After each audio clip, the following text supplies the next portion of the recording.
On this week's episode of Devil's Trap Podcast, we discuss that time travel is still stupid.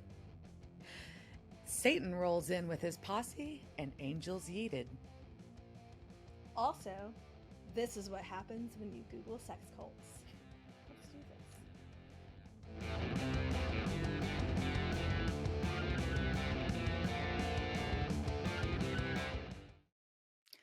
Welcome to this week's episode of Devil's Trap Podcast. I'm Diana.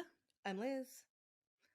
And this week we're going to talk about Season 5, Episode 4, The End. So how are you this week? So this week, I don't feel like I have done anything exciting social-wise, because I had a life change that just took up most of the past couple of weeks. And otherwise I have just been going to the Pilates studio, and I think it's part of it is probably I came back from a 2-week trip with people, and I need to not see the people, be around the people, and catching up on shit for this. So we hopefully you guys, just a reminder to go find our YouTube channel and subscribe to it, because until we get a certain number of subscribers, I can't tell you a quick name. It's just going to be like my regular passwords. Please. So just search for us, search for Devil's Trap Podcast. You will find us. Go watch it. We've got lots of videos are coming up, and they're going to be coming out as quick as I can do them without going batshit. Or quitting your day job. Yeah. Oh yeah, and I do have like another full-time job. just saying. Plus, like, other there's like my hobbies. Lyra starts up again next week, and So what about you? What do you? So your pool almost overflowed. I saw that. Well, yeah, in the torrential downpour that we had in Dallas this week. Yeah, it's the first time that's ever happened. We actually had to like Babe had to run out and like do a little bit of backwash. We don't have anyways. There's different drain systems that different pools have or don't have. He had to hit a pump. He had to do pool stuff. He had to do pool stuff in the rain. Pretty funny. Haha funny, because what else can you do but laugh at shit like that at this point? But anyways, so that was fun. But yeah, no, I got Duchess's home. That's my big excitement. I got Duchess back from the shop, so I can drive Duchess, but then she doesn't like to drive in the rain, so it's been raining. But anyways, she also doesn't like to drive when it's 100 degrees outside. She doesn't. I don't like to be in her. That's more accurate. And honestly, she drives fine in the rain. It's not that. It's just not as pleasant to drive because she doesn't have air conditioning, and I don't want my interior getting soaked. So you have to like split the difference of, am I going to get rained on and get the inside of the car wet, or is my car going to be a sauna? Yeah. So she's been staying home. But yeah, no, we took her out for a little bit this weekend, and working on promoting our car show, the Invasion Car Show on September 24th in Deep Ellum. InvasionCarShow.com. There's your plug. Thanks. Yeah. So no, we've been working on that kind of stuff this weekend, and that's about it. Getting ready for next like few months are just like insane for like music and activities. So just kind of prepping for all that. What are you drinking? I am drinking a white. That's what the bottle says. It's a Bordeaux, but it's white. I think it's a white grape that happens to be from the Bordeaux region. I don't know. Yeah, no. I mean, there are white grapes in Bordeaux. That's a white Bordeaux. It's not bad. Okay. I usually would think that would be a little sweet, but it's actually not. And it had one before, and I actually kind of liked it. That's why I bought this one. It was in like the staff picks at Total Wine, so. And you just listen to them blindly? Just do whatever the staff tell you? I did this time.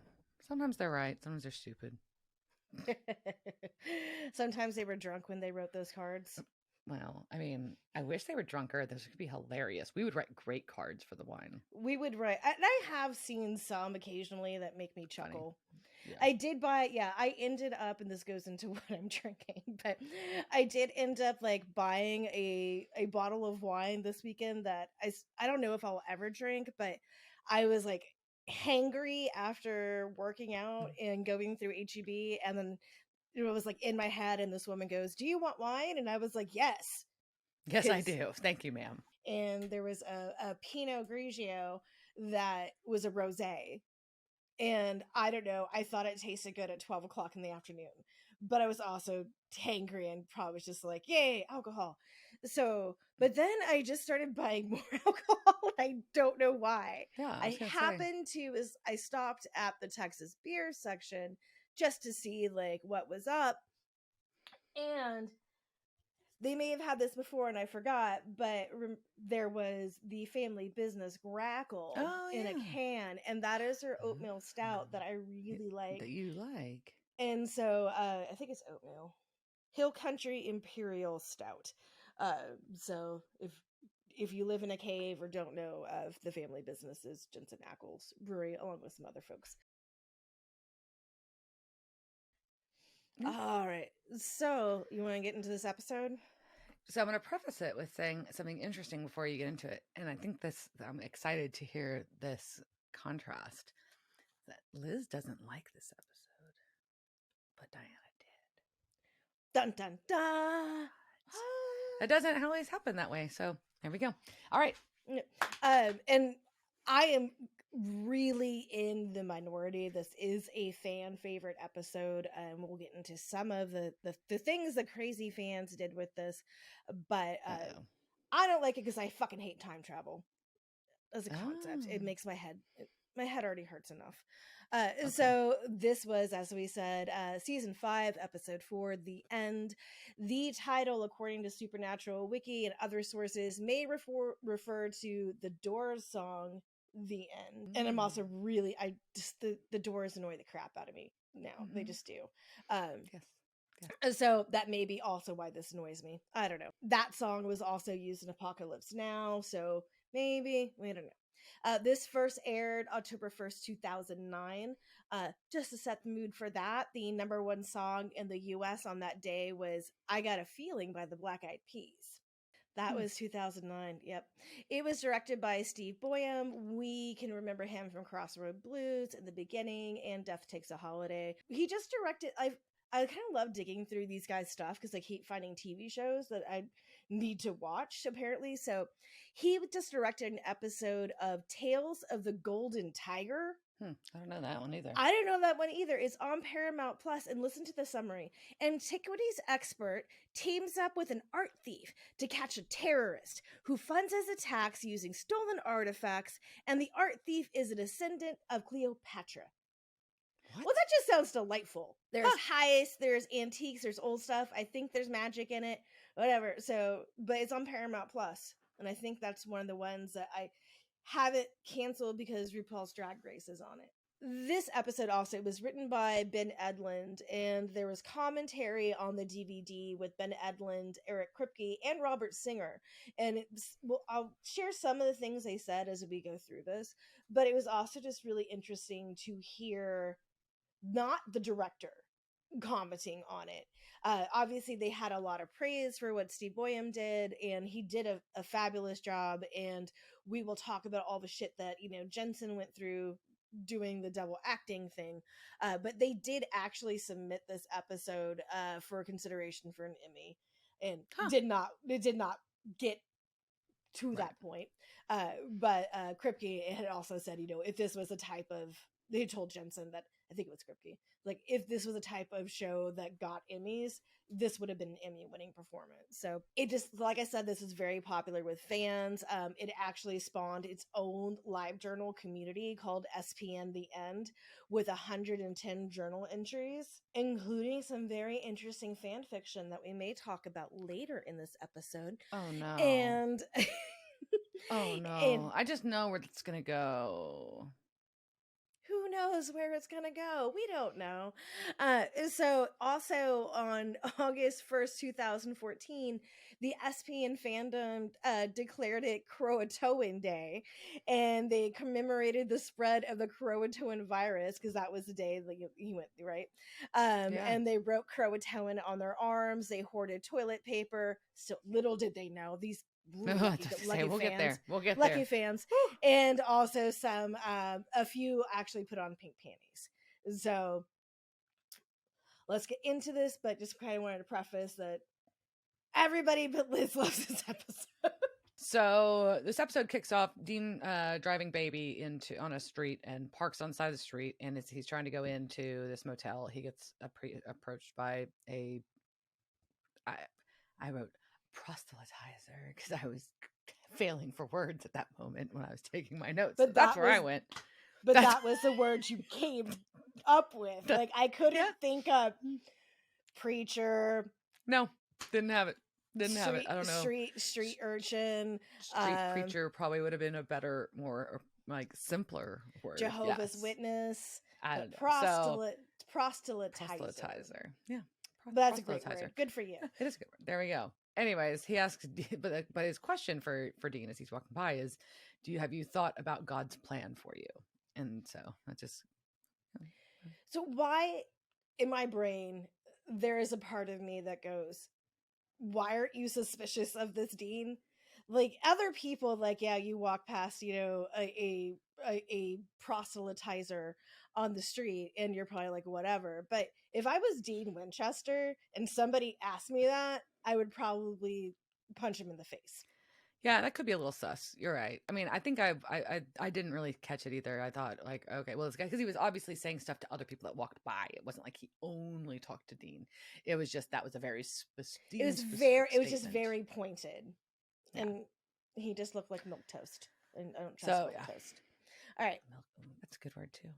So we got Dean in the motel talking to Cass about the cult, and Cass is convinced that demons have it.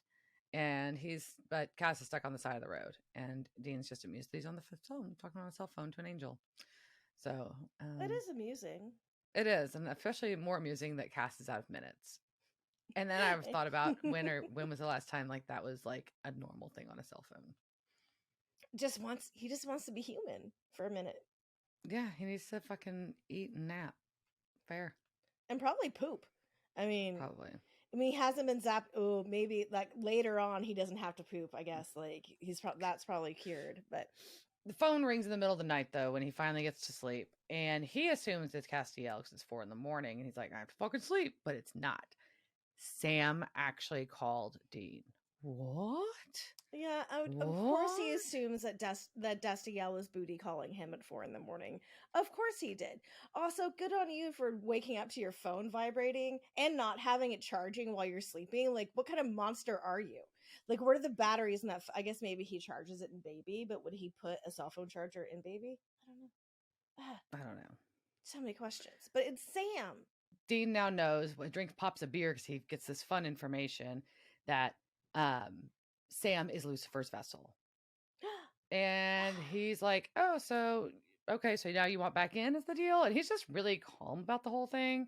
Sam's like, what do I do? I want back in. What are we doing? And Dean's just like, nah, you just want revenge. Sam's like, no, I want redemption. But Dean's like, yeah, no, we're better off apart. We brought about the Armageddon together. We, just need to pick a hemisphere. We're not stronger together. We're weaker because we get used against each other. Yeah, and he also very smartly put beer in his hotel fridge, and he just goes for that when Sam calls. And I could sympathize with this. Like, when you get that 3 or 4 o'clock in the morning call from your friend, sometimes it's me, sometimes it's Diana. I don't know, but you're just like, oh shit! Like, I was asleep, but I guess I'm gonna go get a beer now. And so that's, I think, also like his point. Like when Sam's just like, "Why are you so calm?" and he's just like, "Man, like after a while, like you just kind of get numb to this shit." And I think we can all probably sympathize with that a little bit. Yeah. So Sam's like, please don't do this. Dean's like, goodbye, Sam, and hangs up. And I wrote down, ugh. Because and I think, this is if you think of it from a relationship standpoint too, like boyfriend, girlfriend, whatever type of relationship it is, Dean's just tired of being hurt. And he's just like, it's just going to be easier to be on my own and take care of myself. I may be projecting, but what? Huh? No? Huh? But honestly, I think that's part of it, right? It's just like he's just trying to protect himself. Well, and I do think he thinks that he's protecting them in a way because he is so convinced that because he's so busy when there's danger involved, worrying about Sam.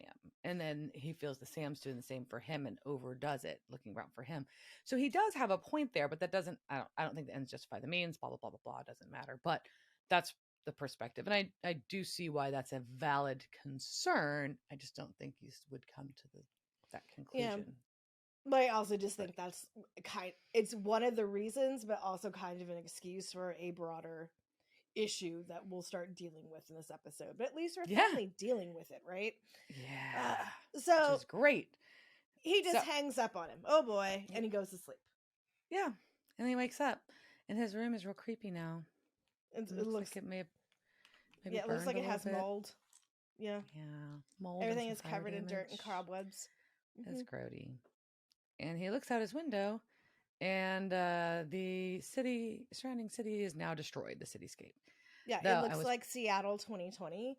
But actually, what this actually was the set from the movie Watchmen, which also had recorded in Vancouver, and tie that back into Jeffrey Dean Morgan, aka John Winchester, was also in Watchmen. So they basically took that set and then like decorated up, and there are tons of pictures online of this set, so we'll share some of those on Insta and in the YouTube so you can see them. But lots of fun things here. And so he's walking through, and one thing I want to mention before we go back to the story is you see like a ton of graffiti everywhere, right?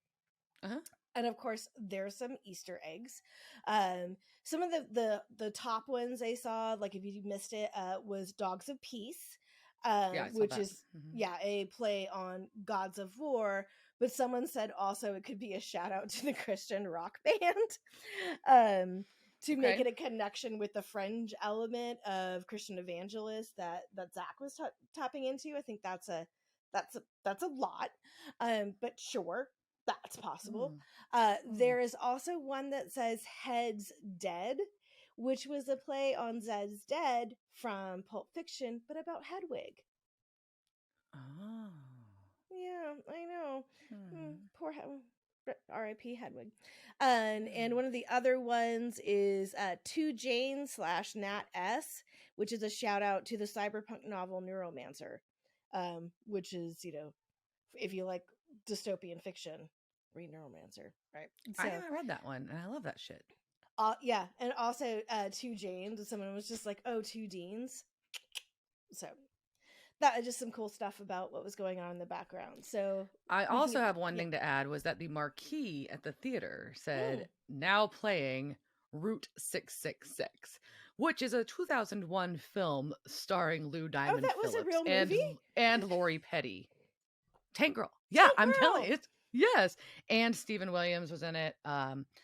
It's a federal witness runs away and a team of government agents track him down. But when they take a shortcut on the return trip, they're attacked by zombies. Ooh. Do you love a zombie movie?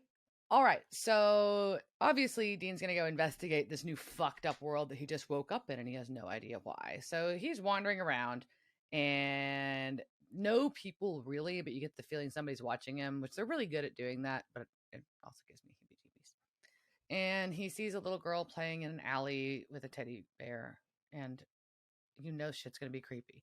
Like, something creepy's gonna happen. Look at her. She looks like the girl from the Benders. Like, she's not good, Dean. Like, there's a little girl, and you could clearly see she's playing with glass. Like, you don't talk to that child. You just you calmly walk away, especially and try to make sure that kid doesn't see you. Exactly. Especially when she starts spitting blood onto the fucking mirror pieces on the ground. Yeah, blood coming out of a child's mouth. Like, you don't have to be compassionate in this situation. Run the fuck away. Run. So she tries to stab him, and he knocks her out. And then he turns and he sees a specific piece of graffiti. What does he see? Croton. It's written on the wall.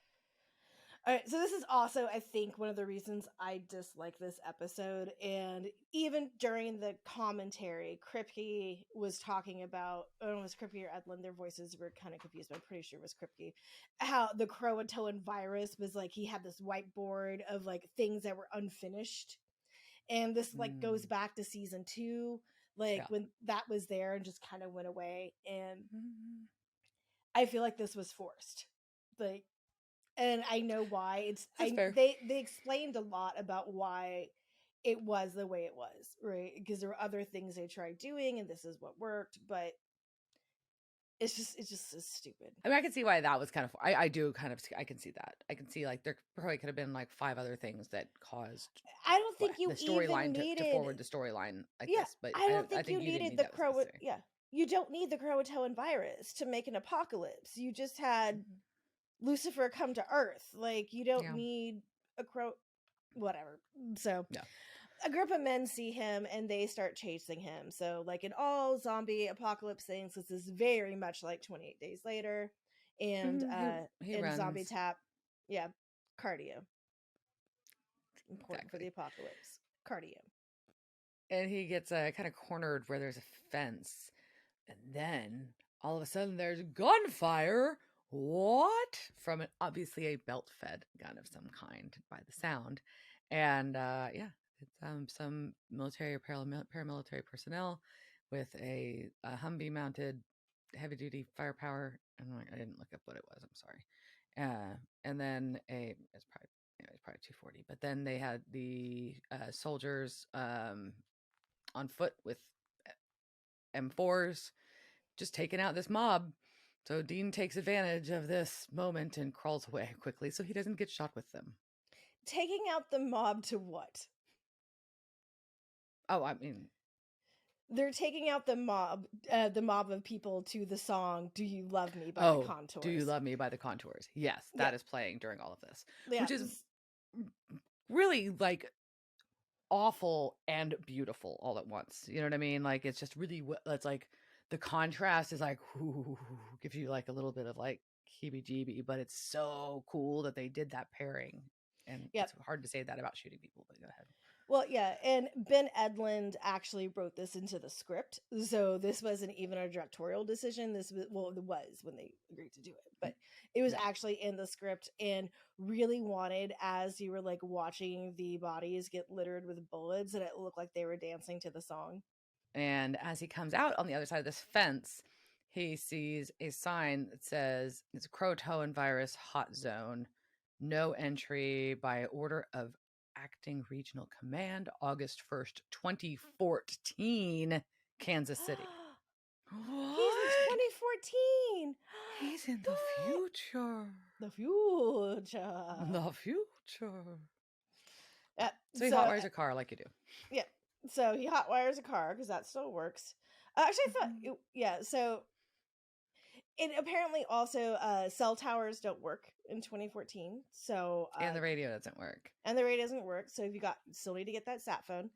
But so when I was curious about that at first, because I'm like, oh, have we gone to a different network at that time? Is that why the phone didn't work? Then the radio didn't work, and he's like, oh, that's never a good sign. And then Zachariah appears. So I almost wonder if instead of it being a time change that the radio and the phone didn't work, that it was more of an, oh fuck, an angel's about to come fuck my shit up. So the shit doesn't work. I hadn't thought of that. That was my like, because I didn't think it was kind of like that was kind of like a throwaway like nonsense. Like, yeah, okay, your phone doesn't work. You know, I don't know. But also, every who the fuck are you gonna call in your 5 years in the future? Yeah, like, when he goes to the past or when he goes to the future, they always take out their phones. I mean, and granted, if I had my pocket phone with me, like my pocket computer in the past, I would open it up. It's just what I would do. Fair. And I'd be like, oh, yeah, this doesn't exist. I'd be like looking up the lotto numbers for the following week from whatever time I was buying this ticket and this ticket and this ticket. Yeah. You would be biffing the whole thing. All right. Yeah. So Zach paradox. Fucking time travel. So that was one of the things too, like, oh man, like they had considered doing this whole thing about like the future Dean remembering the past Dean, like, and then they were just like, no, this is too confusing, and they changed it like right before they went. All right, whatever. We'll get into that. Yeah, that in a minute. See, time travel, stupid. All right, so Zach has a newspaper, and it's got all sorts of fun headlines that he's reading.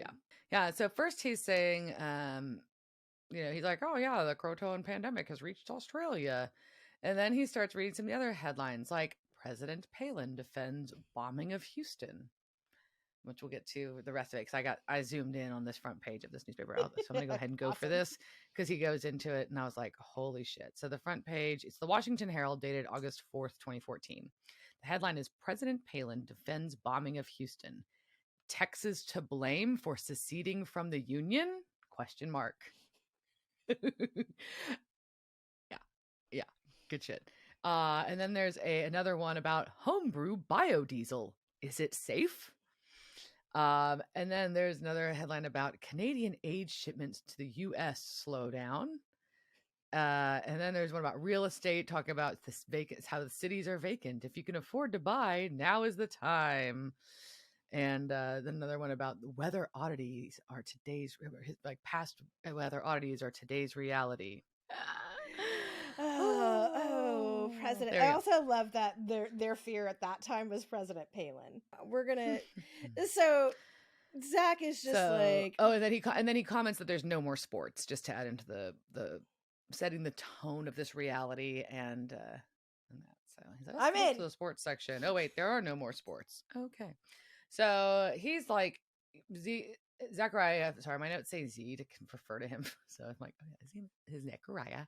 He was using human informants to track down Dean. So he used the quote unquote Bible freak outside of the hotel, which is smart.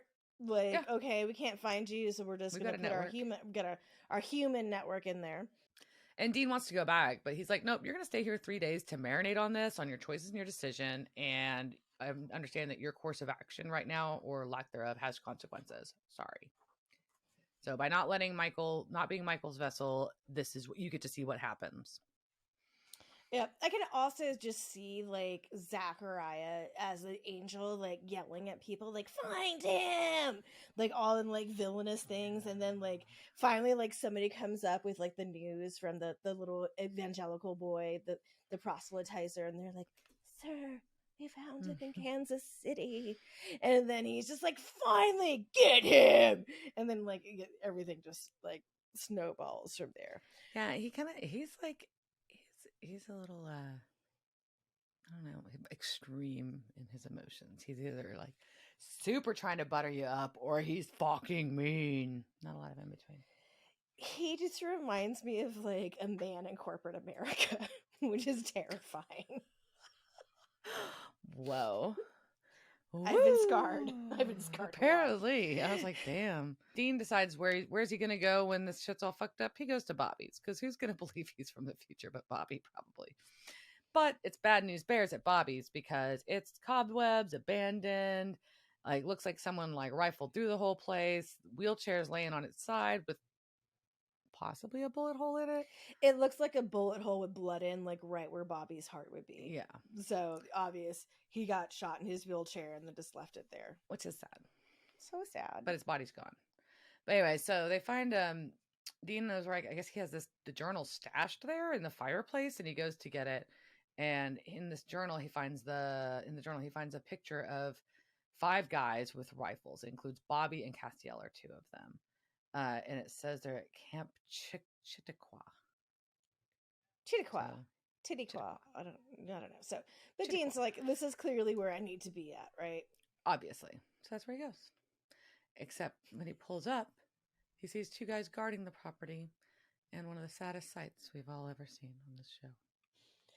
Yeah, so I just glanced at my notes and I saw he finds a destroyed baby, and for a moment I forgot like the baby wasn't capitalized. I was like, wait, there was a baby that was destroyed? Baby's fucked up though. She's been sitting out in this field for a long time and not cared for. Is not good. She's not doing good. So he's upset about this. So when he goes to investigate it, he's so distracted looking at her distress that he gets bonked on the head by himself. What? So this is where we start Dean and Dean. For my notes, I just called 2014 the future Dean. I call him 2014 Dean. And the other one I just either call him 2009 Dean or regular Dean. Mine is just D and D2. Okay, that also works. D2 is the one in 2014. Yeah. So obviously, if you couldn't tell, Jensen is playing both himself and himself 5 years older. Uh, and he basically was saying, this was really, really hard. And because acting is reacting, and he said, I never realized how true it was until I didn't have anything to react to. I actually ended up using my stunt double just to be the shoulder and the back of the head, and he's not an actor. And the poor guy gave it his like his best shot, and after every take he was like, man, I'm so sorry. But yeah, so like, which I understand, right? This is one, like, these are like just nuanced things, right? Because it's the same character, but just one who's like harder than the other. Well, And they've had different experiences at this point, and they've changed because people do change over time to some extent, at least in how they react to things and their experiences and all of that. So, but can you imagine being an actor and having to try to figure that shit out? no, it'd be really fucking hard. No, I mean, really, yeah, it was really hard, which is why everyone's like, oh, he should get an Emmy for this. But also, because now that we have Dean and 2014 Dean, that opens up a whole new area of fan fiction for Dean/Dean. So now, So, is that just glorified masturbating? I don't know. Like, so remember when I said, like, they spawned their very own live journal? Well, part of that live journal was also just fan fiction, including I mean, I saw that coming a mile away. yeah, I'm sure everybody did. And there were a number of Dean/Dean entries in there, including one called I Only Have Eyes for You. And by oh man, you should have had a better screen name. IORHAEL Dreams. IORAL Dreams, whatever. So in September 2010, they wrote a fanfic about the 2014 Dean, reminding the 2009 Dean who he really belongs to. And I am not going to read the whole thing, but apparently 2014 Dean gets mad because 2009 Dean looked at Cass, and then he slaps him and then says, "You are mine, understand?" He backhanded Dean, and Dean tasted blood. He was totally lost at whatever had made the man whose face was identical to his completely mad. I saw you. Yep. So lots of Dean fucking himself, which beyond, like, also just seems very narcissistic. It is. I don't know if he's even that narcissistic. I really would hope nobody is that narcissistic. Also, like you would have to be very comfortable with yourself to fuck yourself. Because I know what my flaws are, and I'd be looking at them on me and being like, and then we'd probably just end up with both of us crying and being like, why do we hate ourselves? Oh man. Okay, so let's dive shit. into the Dean versus 2014 Dean. Interesting conversation. Starting off with why should I not gank you? So even in 5 years, he's still using that fucking word. 2009 Dean is trying to think about how to explain who he is, but he's like, look, I'm not a demon or a shapeshifter. And 2014 Dean says, yeah, I know, I've already done all the same tests, duh, I know you're none of those things. And so 2009 Dean mentions Zachariah, and then he's like, well, shit, okay. So and then so Dean 2014 Dean tests 2009 Dean. Oh my god, I can't even do it. You tell the story. Okay, so along this way too, like, one thing that he brings out is that he had a hidden lockpick, box cutter, and switchblade that he carries that is hidden on Dean's person. And I would like to know where those things are hidden. Thank you very much, because those sound fun. And also, it's really creepy, like pulling things off of your unconscious other body. Yes. But so in the asking that tell me something only I would know, which is also bullshit because shapeshifters get all the memories anyways. So Dean says, Rhonda Hurley, we were 19. She made us try on her panties. They were pink and satiny. And you know what? We kind of liked it. Yep, and so that's why the fans wore pink panties on Croatoan Day. Of course they did.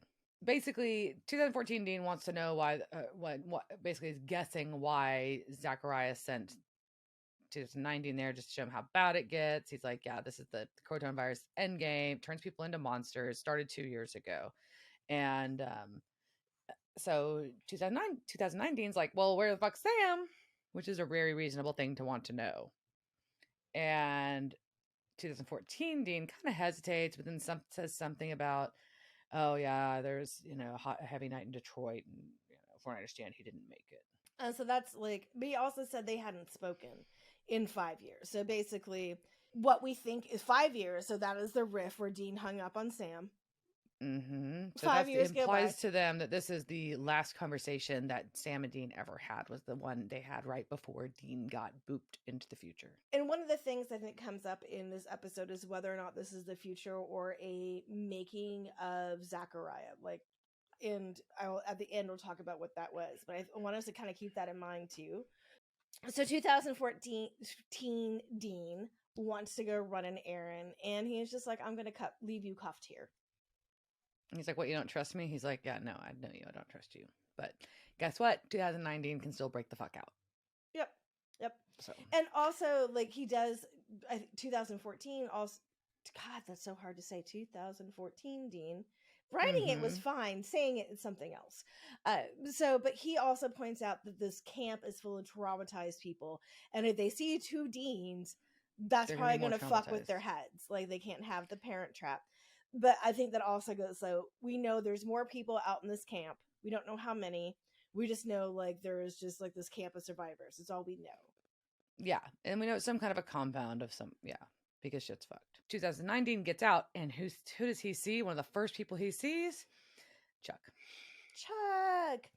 And this is, I like this Chuck a lot. This is future Apocalypse Chuck, who is like made himself useful, because that is how you stay on Team Apocalypse.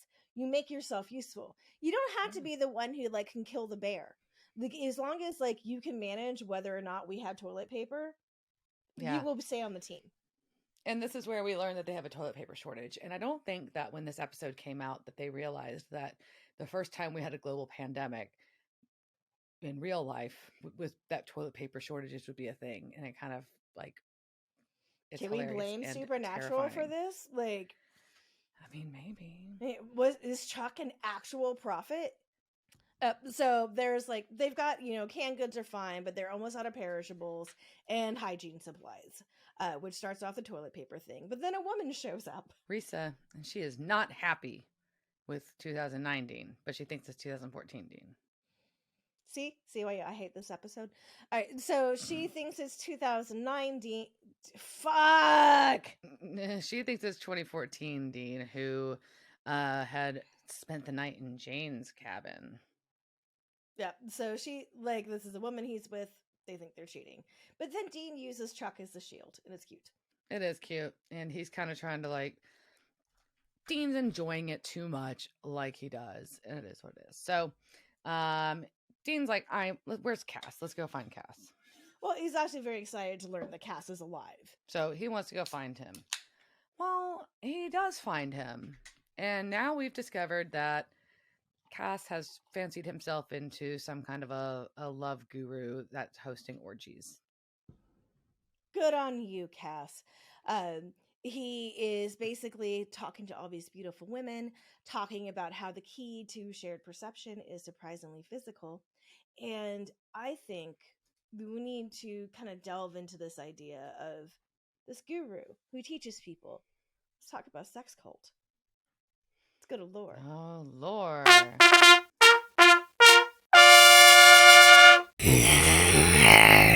All right, so we are going to travel back in time again. Let's get some angel boops on our heads. And this time, little angel boops. And this time I'm craving some good, like, healthy vegetarian food. So let's go to the famous Source restaurant in 1971 Los Angeles. Maybe we'll see John Lennon or Yoko Ono or Joni Mitchell or the other celebrities that like to hang out there while we chow down on some alfalfa sprouts and mashed yeast, which they didn't actually serve. That's just a line from Annie Hall. which actually was filmed a scene there as well. So, all right, we're back in 1971. We walk in and we find this indoor waterfall. There's candles and Zen music, and the staff are all really attractive, but dang, do they look like hippies. We meet a young woman named Robin who says she's married to the owner. She tells us that every kind of person comes here, man, including a lot of rich Beverly Hills matrons. We also draw a lot of smiling swamis in white turbans and those flowing Eastern garments. Ooh, let's check out this menu. Oh, it's all vegetarian. That's pretty exciting. Oh, look, there's a salad, and a salad, and a salad, and a salad, and a salad. Not the most creative menu. And frankly, you know, honestly, it sounds really good. It's just like pretty much like raw food, but this was like, we'll get into this. This is one of the very first like vegetarian restaurants in the States. But let's say if we want a high protein salad for $3.25, we can get that. That's going to be romaine, alfalfa sprouts, scallions, cottage cheese, almonds, avocado, tomatoes, and a hard-boiled egg. That's our high protein. The Chinese salad, which is also $3.25, has bean sprouts, scallions, radishes, celery, green pepper, cauliflower, almonds, cucumbers, tomatoes, mushrooms, and a special dressing of sesame oil tamari sauce. So it's all just straight up vegetables. What I think we should go with is the Source Special, which is an open-faced sandwich on whole wheat bread that's topped with guacamole, mushrooms, alfalfa sprouts, tomatoes, melted cheese, and the famous lemon herb dressing with a salad. Sounds delicious. I would actually, eat that. It sounds pretty good. I would eat that. I'm just saying. Yeah. So as we're at this restaurant, we're looking around and we ask Robin, "Who is that handsome man? He's very tall. He's 6'6". He's got these striking blue eyes, long wavy white hair, and he's in a robe." And she says, "Well, honey, that's Father Yod, aka Jim Bakker, aka Yahweh." Wait, is this restaurant a cult? Oh, it is. It's a restaurant and a cult. Can have it all. You can have it all. I'm actually pretty. It was like, I had no idea this existed. This was really a really famous place, and this is what happens when you start Googling sex cults in the middle of the night. So we're gonna figure out how the fuck this all happened, and we have to start off with the dickwad, Father Yod, aka Jim Bakker. He was born on the 4th of July, like a Yankee Doodle dandy, in 1922 to Jim and Cora Bakker in Cincinnati, Ohio. His father was a firefighter. That doesn't matter much because he left his family at 6 months old. So he takes off. His mom, Cora, is basically earning a living as a domestic, but then the Great Depression comes. So she is having to move all around to feed the family. Or just Jim. And because I don't think he had brothers and sisters. If he did, it doesn't say. But he's also working because this is, child labor times. It's depression. And he's doing a lot of outdoor work. And supposedly he becomes America's strongest boy at age 12. Like, it was a thing that was given to him. He gets really interested into wellness and fitness, and he becomes fascinated with the health nut and bodybuilder Paul Bragg, the founder of Bragg Live Foods. So like the liquid aminos and the cider vinegar things. Apple cider vinegar. I think I've got some in my cabinet. Yeah. So that founder, Paul Bragg. So he's reading up on his stuff. The mother. With the mother. That's the apple cider vinegar. Yeah. So Jim is 14 years old and he gets hemorrhoids. He gets hemorrhoids so bad the doctors are like, "We need to do surgery," which it probably just means they probably just go and like cut off your hemorrhoids, but whatever. So Jim asks Mr. Bragg to come to him and help him, and he does. And he's like, "Son, what you need is a low-fat, high-fiber diet." So he's like, "Let's try this," and it cures his hemorrhoids. What? Which is, at that time was probably very radical advice. Don't eat the shit in the can. Eat this, actually eat fresh vegetables. Because in the 70s, everyone just we just want to eat TV dinners, right? Right. But from this experience, Jim, in his obsession with wellness and obsession with Paul Bragg, takes this idea to heart that just food can cure everything. Food can be the answer. So that's in the back of his head. So in 1941, at age 19, he moves to Chicago. He goes to the Swedish School of Massage, gets a job at a printing plant, marries the boss's daughter, and together they have a daughter of their own, and her name is Peggy.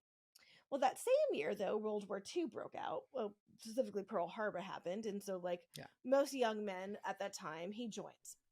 He joins the Marines, and while he's stationed overseas at Guadalcanal, he becomes fascinated with Eastern mysticism and martial arts. He studies judo and judo. That's not a word. He studies judo and jujitsu. It's like voodoo and judo at the same time. Yeah, ooh, yes. So, but also add in the jujitsu, so fujitsu. Yep. There you go. But he becomes a master and eventually becomes a judo instructor for the Marines. So while he's overseas in Japan, he pops the CEO in his face, in his face, and he gets put into the brig. Okay, that's frowned upon. That's my military typically. expertise. Like, I don't know if it it was a CEO or just an instructor. It was someone of higher rank, and he punches him in the face. Not a great temper. Frowned upon. Not a good thing, right? So he's in the brig, but while he's down there, the ship starts to get attacked. So they let him out so everyone can abandon ship. But instead of abandoning ship, he takes a hold of the anti-aircraft guns and shoots down 13 planes. Okay, so he's kind of a badass. He's kind of a badass. He's a jujitsu, when you look at pictures of him, you're like, oh, this was a burly man. He was 6'6", and like, I can also just picture him like on like this thing, like, take that.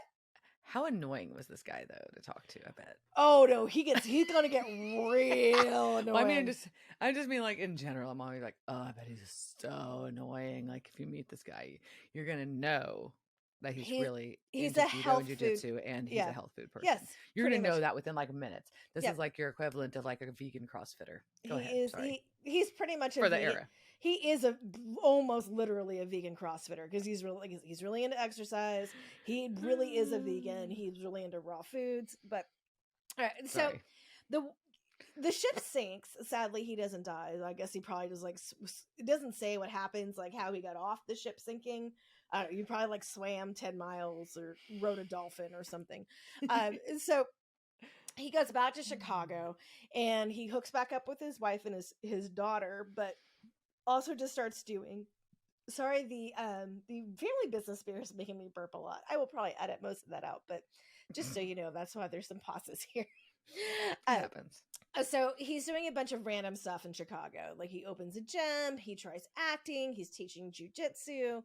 And then he's just like, oh, hey, they're holding auditions for Tarzan in LA.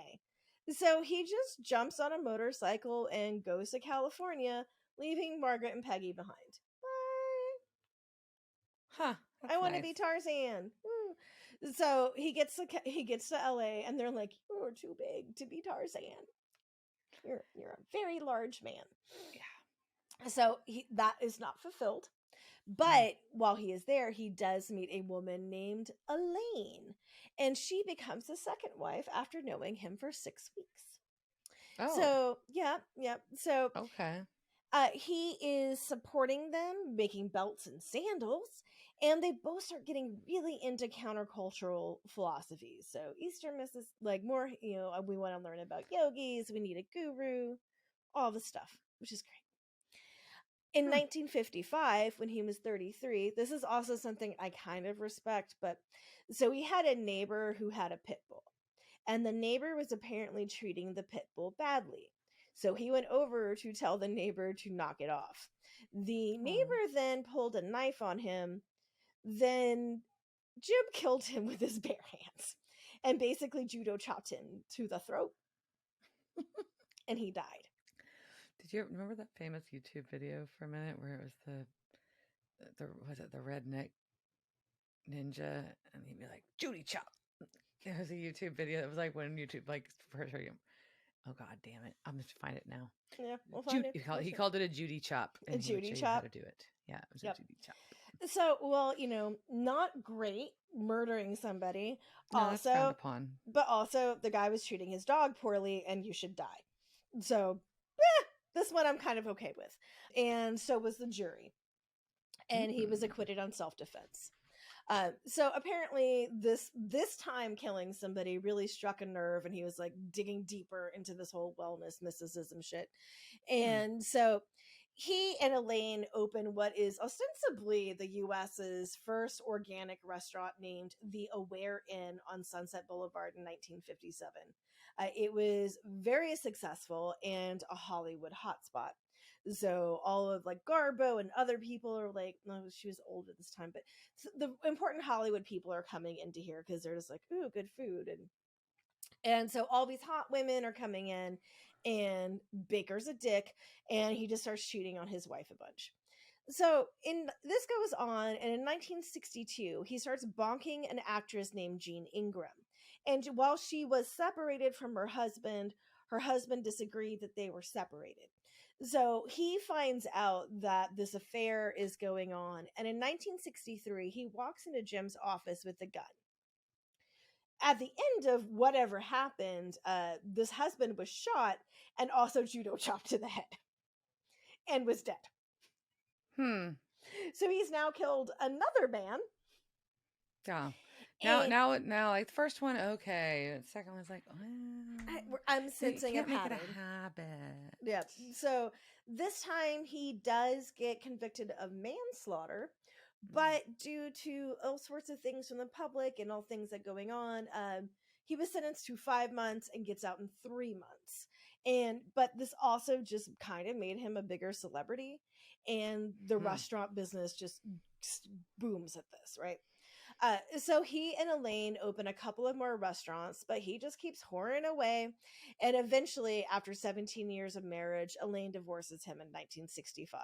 And in the divorce, she kept the Aware Inn, and he kept the restaurant, the Old World. So in 1966, he decides to go to Samoa to find himself, and I don't know if he was looking for the Rock or what was happening there.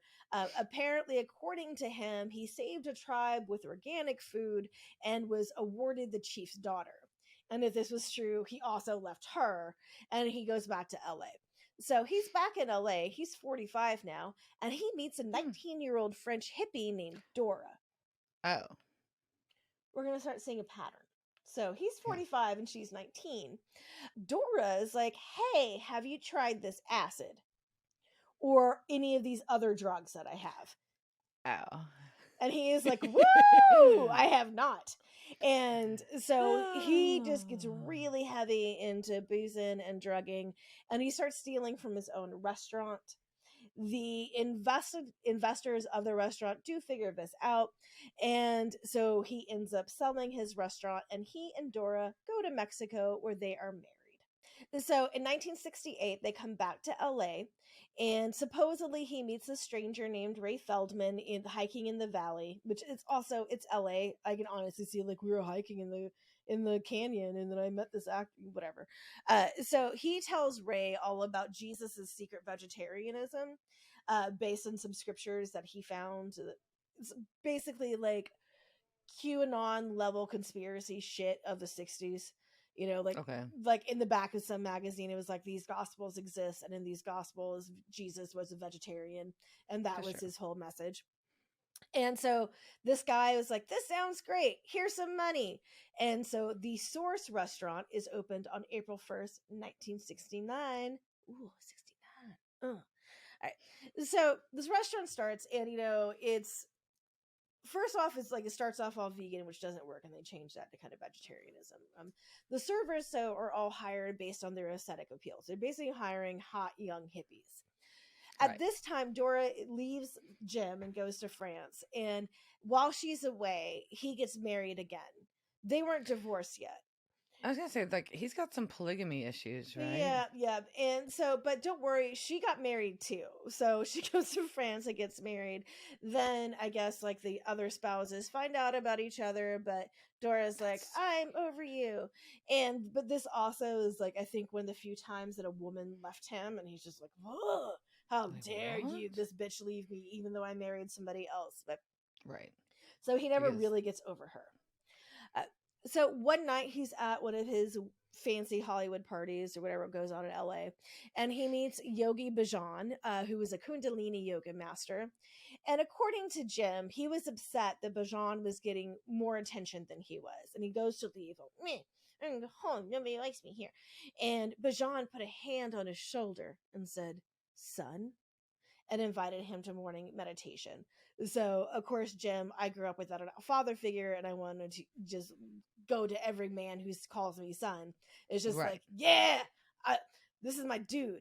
I'm gonna, he's my guru. Yes. So he starts following him around.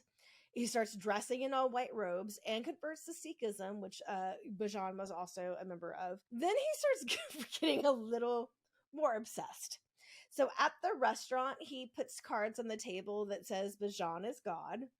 And Whoa. Bhajan is like, No, I'm not hey, really God. what? Hold on. What? So he sends people to, like, guys over, like, take those cards off. So these guys, like, Bhajan's guys come and they take the cards off. And Baker just makes new ones and he puts them back. And then Bhajan is like, all right, you're banned from my ashram. And he bans him. Then Jim just, like, breaks into it. And who knows where this would have gone if there hadn't been another 19-year-old. So now he meets this lovely young woman named Robin, who likes to go eat at the Source in a white bikini, and she's a dancer at the Whiskey, just partying, cool chick. And he just starts stalking her. And she keeps asking her out, and she's like, I don't want to go out with you. He starts following her up and down Sunset Boulevard in his car while she's walking. I mean, like, come out with me. Hey, baby, let's go to this Kundalini yoga class. You'll love it. Like, turn on, man. And and finally, I think out of just like desperation or frustration, she is like, all right, if I go out with you, then will you just fucking leave me alone? Which I hate that. I know as a woman, we've all been battered into this. And like, hashtag, no, don't do that anymore, ladies. No, we're done. We're over that. So, but then something weird happens. Well, weirder than whatever has been happening already. So Robin agrees to go out with him. And instead of what her plans were for that night, and her plan for that night was to go to her friend Sharon Tate's house. Guess what happened at her friend Sharon Tate's house that night? Whoa, Sharon Tate got killed. She got killed by the Manson family. So... yeah. So the next day, Robin wakes up and she hears this. And she's like, oh shit, this is destiny. This is fate. Jim's a prophet. Oh no.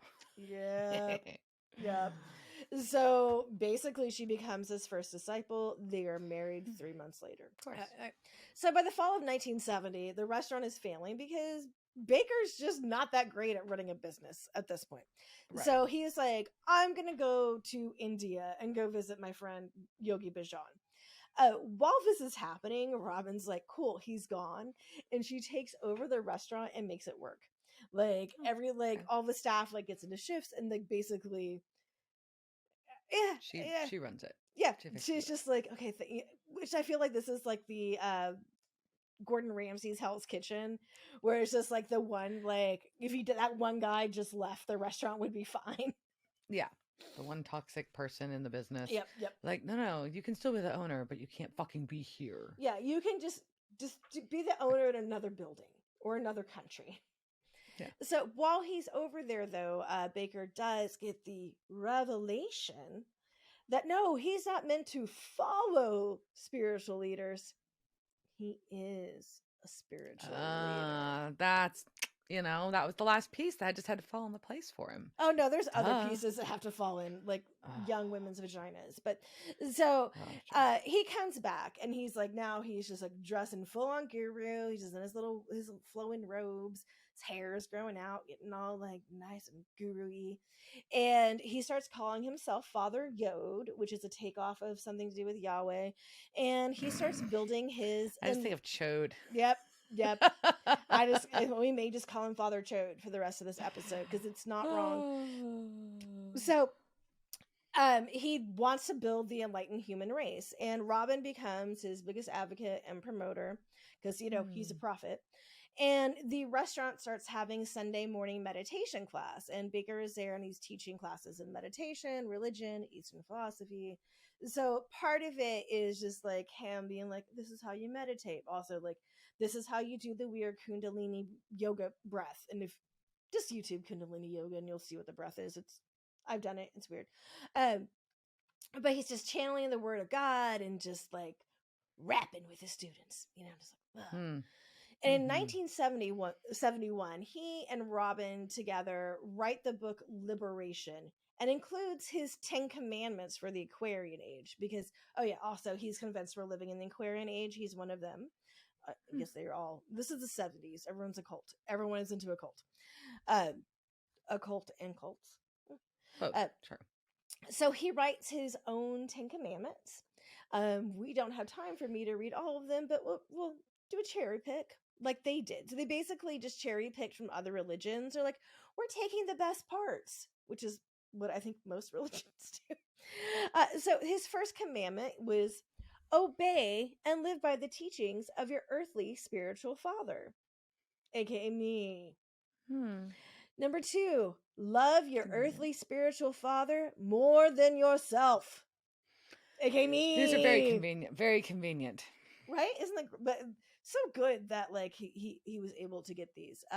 So part of it is harm not one of your body parts, either by neglect, food, drink, or knife. That goes into things later, but one, that's you need to be a vegetarian, eat well. Don't drink, even though I used to be an alcoholic. Not anymore. Right. I don't think I am, but I am. I'm still drinking. Don't do drugs except for the drugs that I'm going to give you or that we're going to do together. Right. But the knife part is also one of the fundamental belief that Western medicine is not something you should be doing, like hospitals, doctors, those type of things. And there's another important one that we'll get back to later. In number 6 was the man and his woman are one. Let nothing separate them. So this is like, hey, me and Robin, like, we're monogamous, we're together. Don't let anything separate. You guys are all going to get married to each other. Eventually, I'm going to tell you who you're marrying, but you're going to be monogamous. That's a thing now. And his students, like, they're like, these are great, man, groovy. And they start dressing like him and calling him father and doing what he said. And he liked it. And so one of the things that he really does also is kind of like this love bombing. When you like met him, he would like hug you and whisper in your ear, welcome home. I am your father and you are my child. Ew! Yeah, Ew! I bet like it was intended to be very comforting, and I'm sure for certain people that could be, but no. If I was a 19-year-old woman and a 45-year-old man hugged me and said that in my face. Would you kick him in the balls? Oh yeah, I'd probably rip his testes off, but I would also vomit on the spot. That's disgusting. That's gross. Yeah, but these are kids, both men and women, with a lot of daddy issues, and that's why they're looking to join a cult. Things are really fucked up in the 70s because it's the 70s. So this all works for them. This is great. So March of 1972, Jim decides that, hey, my employees and my followers, you're so burdened by rent and paying your bills and the man. So fucking man, why don't you just give me your money and we'll all move into one house? Oh, way easier. So much easier. So at first, like, this is all really great because he gets a mansion. And he gets a 24-bedroom mansion called the Chandler Mansion in Los Feliz. And it was pretty swank. It had like an Olympic-sized swimming pool. And this becomes known as the Mother House. And so while you're there, you get to like get up at 3 a.m., go swim in the pool, meditate with Jim. You got to smoke your sacred herb, but you only got to do that a few times a day. You're not getting high. Eat your sacred herb. Right, it's part of meditation. It doesn't count. Also, Jim and Robin don't live there. They live in their own place, like above the restaurant. Because I think they're just like, what the fuck? We're not living with all these people. But so that's how it starts off. Then they're also like, hey, Jim's like, if you're flesh family, which is such a gross term, your flesh family is not joining you, you need to cut ties with them because they're not Ooh. they're not good for you. And a lot of the people who are following and working in the restaurant were underage kids, especially underage girls. Oh, no. And the parents weren't that happy about that. So Jim did have a solution: get married. So a lot of you come in as an underage follower, you got married to somebody. So then like they couldn't come in and say we're doing statutory rape. This is a marriage, which is why child bride things are terrible. All right, so say like I want to live at the mother house. This sounds great. I've been going to the source and all these hot hippies are there. So Smoking weed and swimming all day. I mean, yeah, it sounds great. All 100 of us living in one house. It sounds great. If anybody came up to the restaurant or thing and like express an interest, they would get Jim's written words of liberation and the 10 Commandments and get invited to a morning meditation. After they did that, they had 3 visits. Then Jim would ask them if they were devoted. And they would have to convince him that they really wanted to be there. And so they did that by giving him all of their shit. I was gonna say, but how do you show your devotion? Here's my money. Here's all my monies. Take my monies. Money, please. All right. So then they would move into the mother house and then get, oh, by the way, these are Father Jim's new teachings. You have to follow these. Please keep them in your notebook and don't tell anybody. You are sworn to secrecy about what happens here. Oh, and one more thing. You need to change your name. So everybody who was a part of the family changed their last name to Aquarian. And Jim would give them first names like Electricity, Isis, Sunflower, Mushroom. I mean, did he paint it random or did he try to like make it match their personality? He, especially, I think a lot of like, so Robin becomes Aum. No. It's just a noise. It's spelled like A-H, like O-H, like Aum. Aum. But I think they always had like a story, like it's not even a fucking name. Yeah, anyway. But so Isis is like the she becomes a historian, and we'll hear more from her later. But yeah, and so but I like what happens like, and there's a really great biography by the woman named Mushroom. But I'm like, what do you got the name Mushroom? Right? And like maybe she ate a lot of mushrooms. Perhaps, or but also like Electricity. Like, hi, I'm Electricity. She had an electric personality. And these names, like, clearly they also just go down to like all the family, like, because a lot of kids are being birthed in this house too, right? Like, this is just happening, right? So much that 1972 in April, a 15-year-old girl named Heaven was having Sunflower's kid. Now, Sunflower is 28. They got married because her parents are like, why do you run away from home? We're sending the cops after you. And this is one of those, you're going to get married. So she's having Sunflower's baby.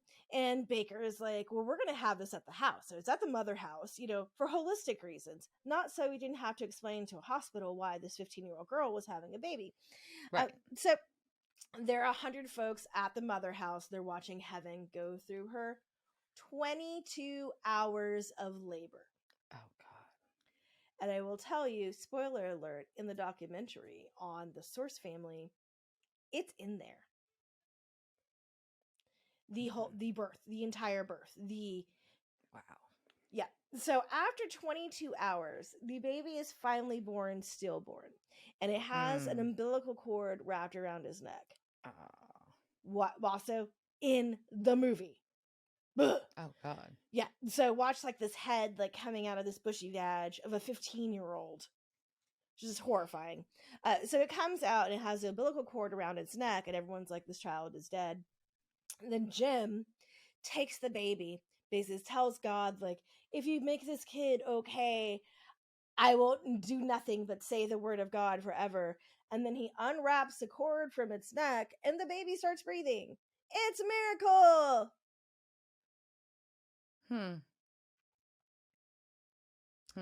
So now everyone. No, I mean, you just stopped suffocating it. That's what happened. Yeah. But it's everyone is science. Or God. Sure. Or Jim Baker. Yeah, I'm sure. I mean, Yeah, I mean, God, yeah, go for Yeah, it. so everyone is further convinced that he's awesome. And Yeah. so, but then, so things are going on, the year's going through, and he meets a 19-year-old named, I forget what her actual name was, but her name gets changed to Makushla. Of course. And when he meets her, he gets a revelation. Oh, women should be able to choose their own partner. Clearly, I love women. Yeah, I don't So, think that was his motivation. yeah, so this revelation means that he and Makushla should bone. And Right. Robin's like, hey, Wait.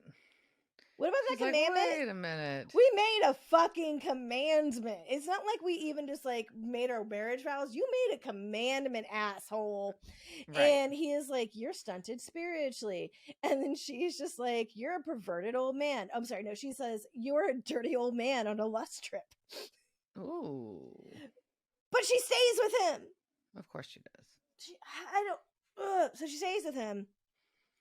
And eventually, like, Baker gets up to 14 wives, most of them underage. And so this is upsetting to... She still stays with him? Okay, like that one. Like, yeah, he has 13 wives plus Robin.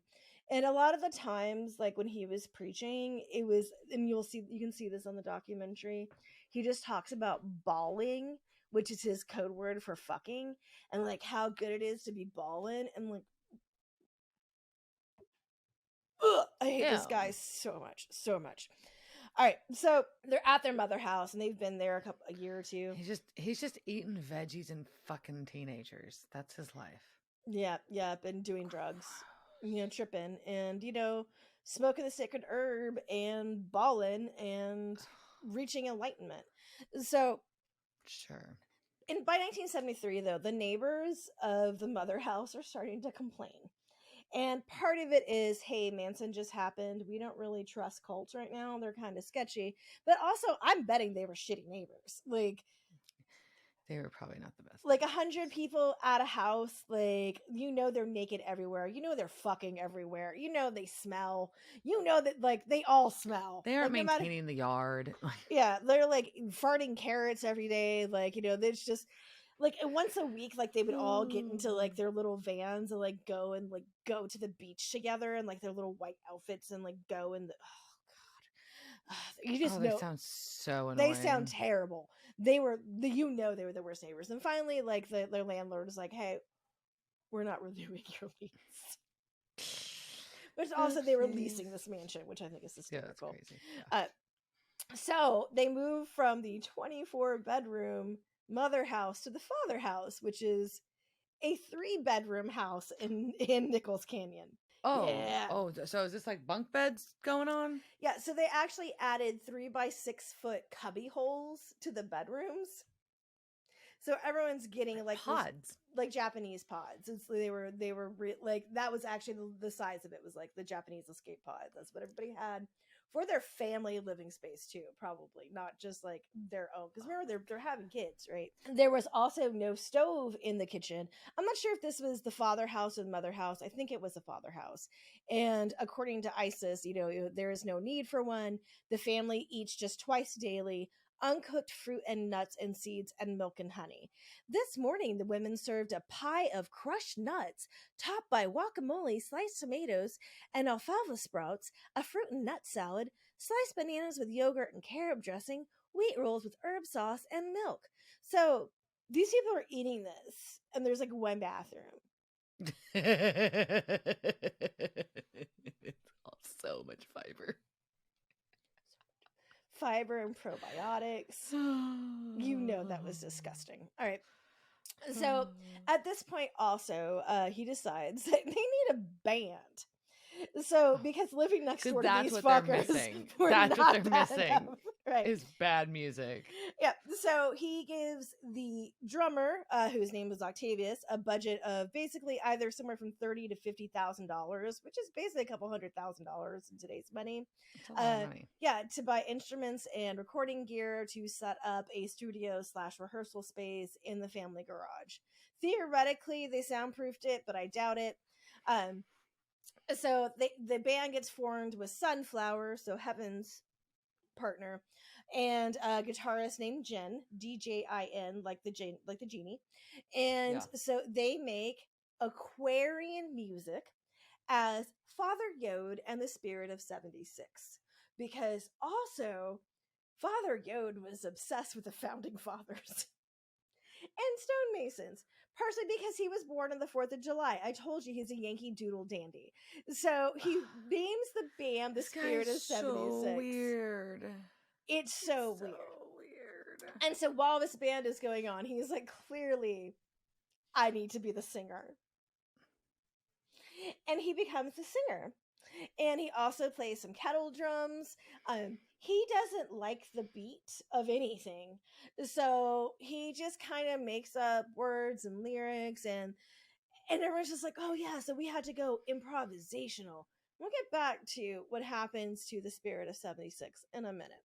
All right, so like I said earlier about the kind of the health thing, Baker had come to this belief, and it's something from other mysticism practices, that the blood platelets contain a person's memories, so that when you die, you have to be unembalmed for 3 days, and your blood goes through your body, and you remember everything that happened in this life, so you can learn from it, reincarnate into the next life, right?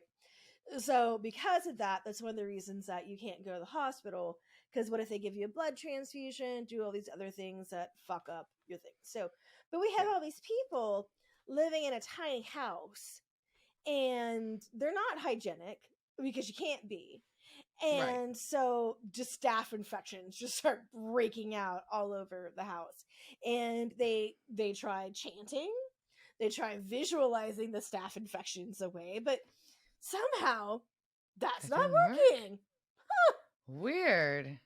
Yep. So, but at this time, a young mother, she got a staph infection, and she gave it to her baby through nursing. And she's just kind of sitting there going, like, do I take it to the hospital? Do I take it to the hospital? Do I? And finally, she's just like, I gotta take it. Like, no, my baby's gonna die. Like, so. Yeah. And remember, they have this secrecy thing, and they're not supposed to be like going to a hospital, telling people what they do, any of this stuff. But she takes the baby there, and they're like, if you waited like 1 more hour, this kid would have been dead. So the baby is actually saved. But then the hospital's like, where did you live? How does baby get a staph infection? Tell me what's going on. So investigations start happening more. And so Jem decides what we need more discipline and stricter rules. He decides that everyone needs to become a registered Sikh like him, because they have a religious exemption from embalming. So if somebody dies at the house, they don't need to go to a funeral home, and we don't need to report this to the authorities. Ooh, that's not sus at all, Jim. He also decides that women can only be with the men he chooses, and that a woman's role was to attend the earth trip of her designated God man, which is how he described his sons, or the men that were around him. God man. And you're going to get paired with them. Enjoy Octavius. All right. Also, women at this point now can no longer work outside the house, and they have to cook and clean instead. And according to former member Laura Garone, he decided that the women in his family should be impregnated and produce what he believed to be a new race of Aquarian children. Oh. Nice, right? Also, according to her, when she became a nursing mother, he referred to her as one of the milk cows of the family. Clearly loves women, loves them so much. Also, they're not allowed to talk to people outside the family at this point, because that could ruin their purity. That's what he's worried about. Their purity. Their purity. Yep. But he's also doing this for them, because women are not emotionally equipped to deal with the outside world, and therefore he and the family had to protect them. I mean, they haven't been doing it for, thousands of fucking years at this point. Nope, we need Jim Baker to save us. So, finally, 1974 comes, and he gets another revelation. I'm God! Yay! Wow. I mean, he doesn't have an ego at all. At all, no. So, but also you're really seeing like kind of this typical cult leader escalation, right? So, I'm a spiritual man. You're following me. Oh, I need more wives. Oh, I'm God, right? Yeah. So he changes his name to Yahuwah, and he changed the name of the band to Yahuwah 13. So Yahuwah 13, like in 3 different words. And their debut album, Cowotech, I forgot what rock thing I'm quoting this from, but was steeped in the avant-garde funk and jazz of Malcolm Mooney era Can, with additional vocals from family member Anastasia and 2 of Father Yode's 14 wives, Iome and Aquariana. Aquariana, can you imagine that being your name? I'm Aquariana Aquarian. Yeah, I was gonna say, isn't her last name Aquarian? That's fucking awful. Yeah. Yeah, I mean, but then again, I think that's the least of our concerns with everything else going on. Is her name. Yeah, and this day also, I'm kind of like, well, I mean, maybe Aquariana is not that bad of a name. So, over the course of 2 years, Yahuwah 13 recorded 65 albums, 9 of which were actually pressed, and they all had various names of names and lineups in there with different source members. And Baker just is like, I love being a rock star. I'm so cool. And so he starts taking pictures with all his wives. And actually, some of these pictures are stunning. And this is one of the problems with this cult. And as we get to the end, we talk about the documentaries and things. It's just like this image of them being super stylish and super cool. Cause like, here's like, I'm this cool Yahweh with all my fucking bitches, and these women, they're hot. Like, they're really gorgeous hippie women in all these beautiful clothes. And he also is like, you know what else I need? I need a Rolls Royce. So basically he embezzles $34,000 and gets a purple Rolls Royce to go running around town. They start going to all the Hollywood clubs and they're just balling. The government says, hey, wait a minute. And they start to investigate. Uncle Sam didn't like that? Well, I mean, he got rid of Spirit of 76. And so I think once he was like, no, now I'm talking about God, they're like, hold up. You were patriotic, but now you're just a shitty embezzler. That was their concern. Okay. That was a concern, not any other of the shit the shit we're about to get into. All right. So things are starting to go a little weird, right? And so he's starting to cling in things and just become more and more mystical. And he really gets obsessed with Aleister Crowley. Fucking douchebag Aleister. Why does it always come down to him? He gets obsessed with Aleister Crowley and the Golden Dawn, and particularly sex magic. So, first off, it just starts kind of easy. And he starts just doing some teaching tantric sex. Like, we were just going to build up, fuck up our emotions, and on this trip with me and my underage women. And then he starts introducing Kadosh, which I think is how you say it. That's how I heard someone on the podcast, The Cult, say it. So I'm going with that. And kind of goes back and forth about what this is. But basically, if you're a woman on your menstrual cycle, you had to have sex with multiple men because your menstrual cycle is full of power. Your blood is. So you need to bang as many men as possible within our family, not outside the family, of course. And right. Often one right after the other.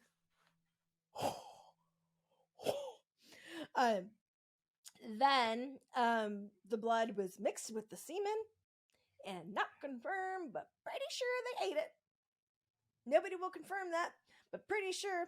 And the reason why I'm pretty sure is that Garone was talking about there's this tarot deck. I love tarot decks. I know you do. I can't. I know when you start Googling, you're going to see the pictures. No. You will, because they're going to show up. And it's just Jim fucking his wives, on this tarot deck. And she says there is one card where there is a naked Makushla, she's laying down, and Jim is holding a chalice to her mouth to signify they just did Kadosh. Yeah. All right, so now we've got sex magic. So that makes a great cult. But you know what a cult really needs? They need Apocalypse Doom. So now Jim just starts saying, oh shit, the apocalypse is coming and it's going to hit LA. And so we need to leave. So I'm going to sell the restaurant. So, which is probably a really fucking stupid move because this was their income. At this peak, it was bringing in $300,000 a month. At this point, Damn. I don't know if it still was, but it was a very successful. I mean, fucking John Lennon would go eat there. Like, It was very successful. it was Popular very restaurant, I'm successful. sure. So he sells it. And then he's like, I've had visions of mangoes. And so Hawaii is going to be safe from the apocalypse. So we're all going to Hawaii. And, or at least that'll be safe from all the people we've pissed off, like, Child Protective Services, these underage girls' parents, the government, the health department, the building inspectors, various law enforcement. They won't be in Hawaii. So they moved to Kauai. It's a very long flight. So they moved to Kauai, and much to their chagrin, they were not met with lays. They were met with suspicions and threats of gun violence. And the sexy family just doesn't understand. I mean, we're pretty.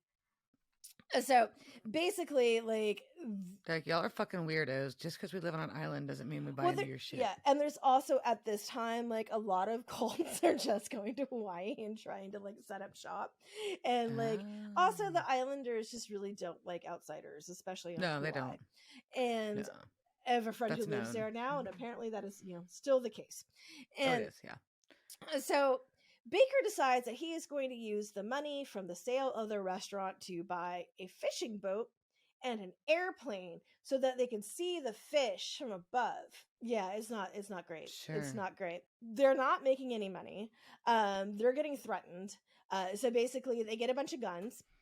They post guards and they set up a range, and Jim is like, you need to shoot to kill. Look, I killed 2 guys on bare hands. Y'all can shoot somebody with a rifle. And they're like, but we're hippies. We don't believe in violence. I dodged the draft to get away from this. So things just go to shit. And after a few months, he decides that I need to go find a new home for us. So I'm going to take me, Robin, Mukushla, 2 other wives, and 2 of our male dudes, and we're going to go find our new home. So we're going to travel around the world first class. They go to India, they go to Egypt, they go to Greece, they go to Denmark, Germany, England, and Canada. Meanwhile, in Hawaii, everybody's starving. They're eating fruit that they're finding in the jungles, and everything's getting repossessed. And Jim did leave them, instructions on how to get jobs and feed themselves, but they're broken children who are in a cult, and they don't know how to do anything. They've been working in a restaurant forever, and they're really they are shunned from being hired anywhere on the island. Right, it's just because they're part of a cult and they're outsiders. Yeah, it was like, you can go on welfare. Here's your welfare. It's a one-way ticket back to the States. So they all decide they can't wait for him to come back anymore. So they all go to San Francisco to wait for him, but they don't have a house. So they get 4 motel rooms for 100 of them. Oh no. Baker comes back and he's like, what the fuck are you guys doing? Like, you're gonna call all the we were trying to avoid the attention of cops. Like, this is not good. And he was like, he shames the male followers for not getting jobs, and he starts threatening them like, you need to find jobs and leave. I mean, he's not wrong, right? He's not wrong, but also, what the fuck were you doing, Jim? So June of 1975, he goes back to Hawaii, and this time they go to the Big Island, and everything still sucks. So they just start doing a bunch of coke and nitrous oxide. It's like you do. I mean, mixing it up a little bit. Things are shitty, so let's do some nitrous. Baker moves in with a hang gliding expert. And while he's living with them, he gets a revelation that he's going to die and they need to prepare. He also decides that he's going to go hang gliding. He's never been hang gliding, and it's a weird plan if you've had that revelation. Yep, and this is also an island where people are like, you shouldn't go hang gliding there. Like, the winds are really shitty. Like, unless you're somebody, nobody should hang glide here. But he is like, it's fine. Jesus is the wind. Jesus will take care of me. So he goes hang gliding and he jumps off this cliff. And at first things are fine. The wind is blowing. And then Jesus just stops the wind and he splats to the ground. Oh. So, but he doesn't die. So he's on the ground and all his followers come running up and like, what should we do? And Mukushla is like, Remember, you don't believe in hospitals. And Mm. so they're like, what should we do? And he's like, transmute my pain. And nobody knows what that means. And they just start chanting, like, transmute my pain, transmute his pain. And like, while these women are all screaming, this is all filmed, by the way. So they take him back to the house, right? So they take him back and they're like, okay, how are we going to fix him? So they give him champagne, aspirin, marijuana, cocaine, and nitrous oxide. So, and everyone thinks he's fine because I guess he just gets too high to feel anything. Yeah. But yeah, that didn't actually probably, all the internal injuries that he suffered when he fell out of the sky, and he dies. So the Source family continues But he died on. high. He died baked. The baker died baked. High and surrounded by his many, many wives. High and surrounded by his many, many wives. So the Source family does try and continue for a couple of years. Mekushala is like leading it as the spiritual leader with the rest of the wives, even keeping Kadosh alive. But in 1977, they end up going their separate ways. And they all have different stories. Some of them were actually very successful. There's a few that are millionaires. Others joined other cults because they needed some people just belong in cults, right? And there are others who still have not let go, who are still have Aquarian in their name, including Isis the historian, who is one of the wives, who claims that Baker speaks to her regularly and says that she still has work to do. And but also, if you try and speak badly about the family now, like, they're still coming after people, according to Garone and other people. Like, they're really trying to keep this idea of like this positive, like, utopian world. Wow. Yep. In 2007, the founding Yahovah 13 members get back together. Yeah, everyone really wanted that. And to play the release of Isis and Electricity Aquarian's book, The Source, The Untold Story of Father Yod. And the band followed up with several shows on the West Coast and released the album Sonic Portation in 2008 and 2013 and 2010. Several major musical groups cite them as an inspiration, and the albums are really collectible psychedelic rock albums now. They cost a fuck ton of money, and they're fucking awful. They are awful. Don't make me listen to it. No, I'm not going to make you listen to them. No, I listen to them. My ears will not recover from that.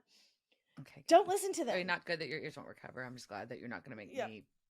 But then things get even grosser. In 2009, American Apparel teamed with Anthology Recordings to digitally release Yahovah 13's music and produce a Source Family t-shirt featuring a photo of Jim Baker on the front and the Family Commandments on the back. Yeah. Fuck you, American but like Apparel. Also, is it kind of like kitschy, like funny to like wear some like cult shit? Well, and not? I'm sure everyone thought it was kitschy and funny, except when you think about the fact this is a pedophile who is basically enslaving a bunch of women to do his bidding and then making them drink their periods mixed with cum. Yeah, no, it's gross too. Fuck this shit. But like, it's also like people do like wear like fucking like serial killer shit. Yeah, but I think these people really aren't like thinking of it as like irony. I think they're just like these guys, like they're style icons, right? It becomes like these guys were cool. Like Che Guevara, they successfully they in some regard they successfully rebranded themselves. Yeah, they did, which is impressive and fucked up. Yeah, so in 2012, the Source Family documentary is released, and this is the one where you can see a fuck ton of vagina. Way more vagina and penises than you ever wanted to see. And I watched Naked Attraction while I was in England, which, by the way, you should watch Naked Attraction. Oh, shit. I will explain later. So everybody in this is like pretty much pro the family, and they interview all these people who have kept their names. They all say like good shit about being in there and their experience in there. So there's still people out there talking about how great this was. Blah. In 2019, the restaurant Gratitude Kitchen and Bar decided they were going to redo the Source's menu with featuring CBD doses and optional wine pairings for a $75 5-course dinner. And of course, Isis was there to tell stories. So, and everyone who came had to wear white or cream clothing. Y'all. No. Yep. So that's the story of how a restaurant became a cult. All Like I right, said, like we're gonna so no more snatch. reset booping. We're gonna boop ourselves back from to the future that's in the past. So we're going to 2014. the 2014 future in the past. Fucking time travel. Yeah.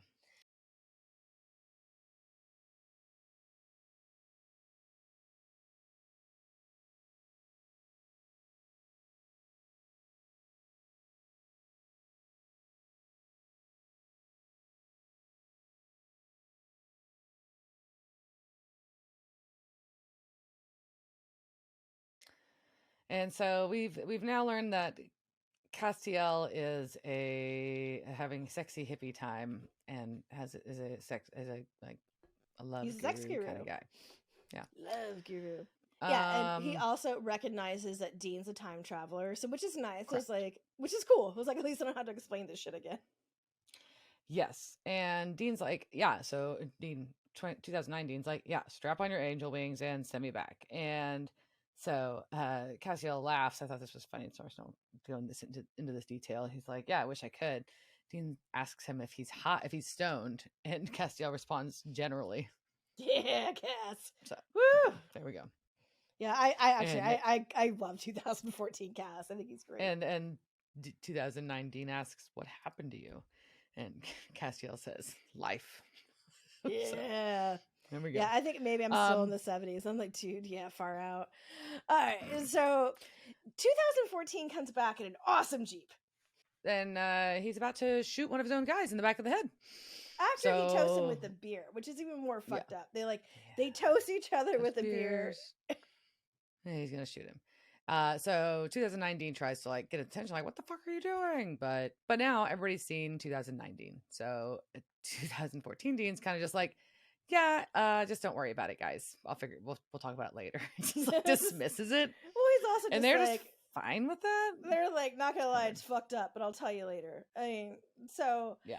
I mean, if you're living in the croton virus and shit, it's like living in 2020 to 22. We're just like, oh, okay. Shit's fucked up. I guess murder, okay, fine. Murder hornets are a thing now. Okay. Yeah. Monkeypox is a thing. Okay. Like, you're just like, oh, whatever. So basically, the guy, 2014 Dean explains to 2019 that the guy was exposed and was about to be starting to show the early symptoms of the croton virus, and that's why he had to kill him. And so and he also goes on, hey, look, this is my time, you need to listen to me. This is our time. Also, he just calls like the Croatoan people croats, and it's just I don't like it. I don't like it. Croat. No, some croat. Croat. I think it because it sounds like a Croatian slur or something. Like, I don't know. It just makes me think of kraut. I don't know. Sauerkraut. But anyways, so Dean 2019 is like, so what was this mission you were on anyways? Now we find out that 2014 Dean just now gets the cult. Just now gets the cult. They've been trying to find this since freaking 2009. Yeah, and apparently also the fans were freaking out because they really thought the cult was going to be like the answer to the season of like how they kill Lucifer, and everyone's like, don't be that lame. So either way, we cut to a little bit later at night. We've got freaking Castiel, we've got Risa, we've got both Deans talking about the plan, and Risa is still pissed. But basically, we find out that 2014 Dean has caught a demon, tortured it to find out where Lucifer is. Also, this demon was a part of Satan's entourage. And I just like the fact that Lucifer is rolling with a posse. Yeah, I was gonna say rolling with his posse. And Castiel's like, look, you know, this map, this location that we're going to is in the middle of a hot zone. And if something happens to 2009 Dean, then 2014 Dean ceases to exist. And this is where Liz gets annoyed about time travel stuff, probably, partially. She's like, this is bullshit. But stupid. 2014 so Dean is like, well, we have to bring him. So Zachariah's looking after him anyways. It'll be fine. And 2009 Dean also points out that they are torturing again. And so he is not happy about this. He's not happy about it. But so we're definitely seeing within the 5 years, we have shifted back to this aspect of himself that he hated. Mm-hmm. Yeah. So it's interesting. We're seeing that shift. He's very like judgmental, like seeing himself, future self, having reverted to that. Anyways, and you know, 2014, 2019 is like what are we, what are we really doing here? What is going on for real? So 2014, Dean explains to 2019 that Sam didn't die in Detroit. He said yes. He said yes. Oh wait, this isn't a chair commercial. Oh. It means he said yes to being Lucifer's vessel. What? And so he's like, holy shit. And he recalls the phrase that Dean said to Sam earlier, and he says that Lucifer is wearing him to the prom. Also earlier, Cass 2014 Cass does, when he was asked if you don't like the word reckless, I could use insouciant. Damn it, now I can't even pronounce it. Insouciant. It was a word I'd never heard. I thought that there's a lot of words in this episode that I thought were great. But that means to be blithe or have unconcern or be nonchalant. That was such a great SAT word. It's a good word. It's a good one. 2014 Dean wants 2019 to see what was really the fuck going on, so that 2019 can go back and say yes to Zachariah. That's what he thinks he needs to do. That is what 2014 Dean thinks that needs to happen. So he's like, yeah, I've yelled yes a gazillion times, and the angels are no longer fucking listening. I begged, but no one's listening. So sorry, I'm fucked. Which is an interesting thing. Basically we learned the angels have just given up and they left. Yeah. They left Earth. That's why Cass is fucked. We'll learn. But so the angels have just yeeted. They have yeeted out. And but it's this really interesting thing of 2014 Dean knows that it doesn't even really matter. He was like, you're still going to do, you're going to do what you're going to do. You're going to be cocky and you're probably going to do this, but maybe if I show you this, we can change it. Maybe we can change it. So they're getting ready to go, and Chuck shows up and it's really funny because he's staying behind for inspection, but he does show up just to give a hot tip to 2019 that if he makes it back, hoard toilet paper. Like, son of a bitch. Hoard it like it's made of gold. You fucking Supernatural fans didn't tell us. You fucking Supernatural fans didn't tell us all. You knew. Kripke, you knew. And you didn't watch. Yeah, I didn't watch the show until after the fucking shit went down. I want to know if Kripke and the people who are in this episode just have warehouses full of toilet paper and during the beginning of the Liz didn't run out of toilet paper. Liz didn't run out of toilet paper. Maybe you were paying attention. Maybe. It's okay. We're bidet people anyways, so we survived. Anyways. All bidets are so TMI, good. I know. They're great. Everyone should have a bidet. All right, so they carry a caravan out in some really great off-road vehicles. Yeah. And Castiel's popping amphetamines. Because, sure. Because they are the perfect antidote to absinthe. That's right. You got your downer, you got your uppers, and now I'm going to drive just fine. We're going to drive all night. Yeah. Good Lord. Oh. So, Dean 2019 is kind of like, yeah, it's cool that you don't have this stick in your ass anymore, and Castiel finally explains that he is mortal in this time period. When all the angels bailed, and the angels yeeted, as Liz says, his mojo was gone. So, yep. And then he makes a very good point that if it's the end time, what else do we have but to be decadent? And at one point he was just first off, Dean's oh, it's cool that you're human, welcome to the club, and Cass is the angel club was better, but he's just why the hell not bury myself in women and decadence, right? It's the end, baby. That's what decadence is for. Why not bang a few gongs before the lights go out? But then that's just how I roll. I love this Cass a lot. I would, if he was my friend, I'd slap him upside the head, but he'd be really fun to go get some drinks with. Maybe be in an orgy with. No, I think if he was your friend, I don't think you would like him. Oh no, he would not be my friend for long, because you know how I feel about flakes. All right, so we're to go to the hot zone. Hot zone. We're in the hot zone, And so now we've got 2009 Dean is calling out 2014 Dean for lying because he also, says, and it's yep. Sorry, before you get to that, where they're at is at the Jackson County Sanitarium, and I thought that was like a thing. Like, it was like, oh, we're at this, was this sanitarium in other episodes, but it wasn't. But I still think it's kind of cool that it's at a sanitarium. Seems apropos in some ways. Yep. All right. And the interesting comment here, that why I made a note was, well, I mean, obviously it's important plot piece too, but the main reason I thought it was interesting, the main line was that he's seen that lying. I've seen our lying expressions in the mirror before, like lying to himself or the mirror, like kind of a thing. I was like, ooh, so deep, ouch. So deep. Yeah. Anyways, so they figure out like, yeah, no, there's no like 2014. He's like, yeah, there's no fucking Croats here. It's obviously a trap. So I'm gonna send my people in as freaking decoys, and we're gonna go in the back and really find Lucifer. So he's sacrificing his people. That's what he's doing right here. And 2009 is like, you wouldn't, including cats.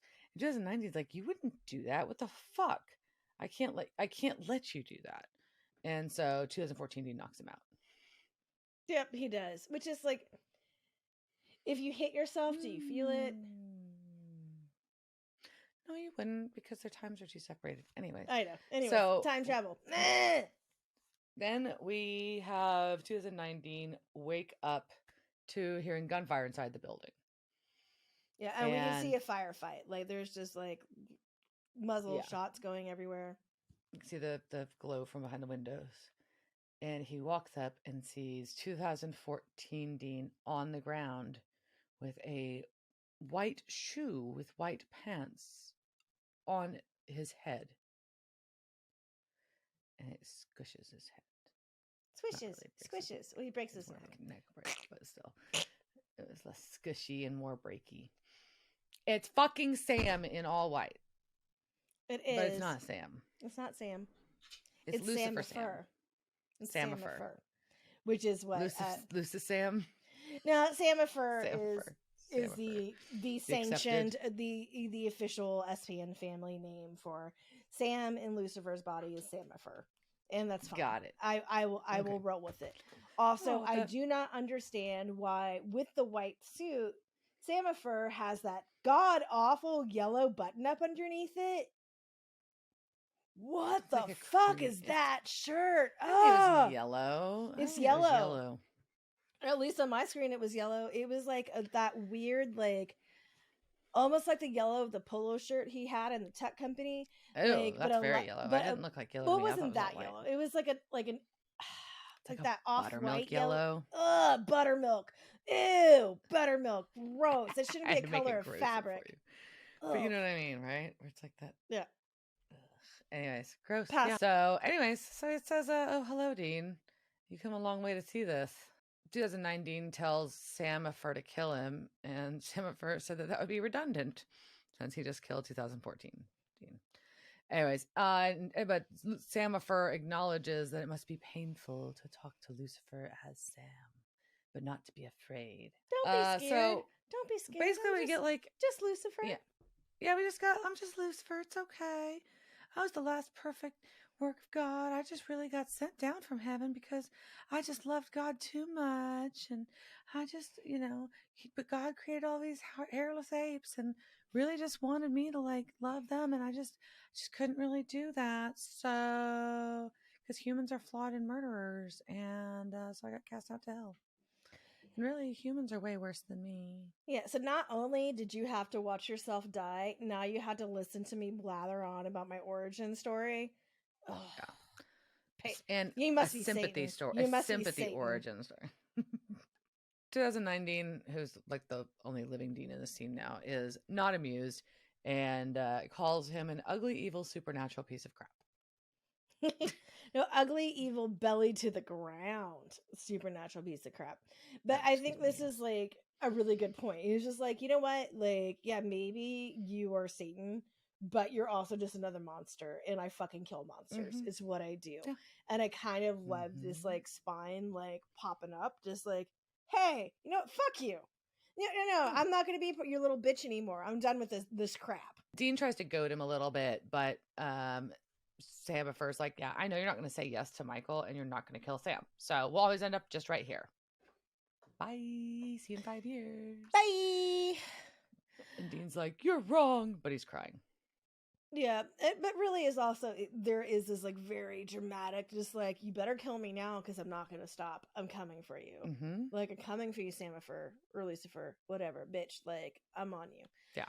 And just, no, see you in 5 years, Dean. And then we get a Zachariah appearance in a quick boop. Boop. Back to 2009 in the motel, Zachariah and Dean.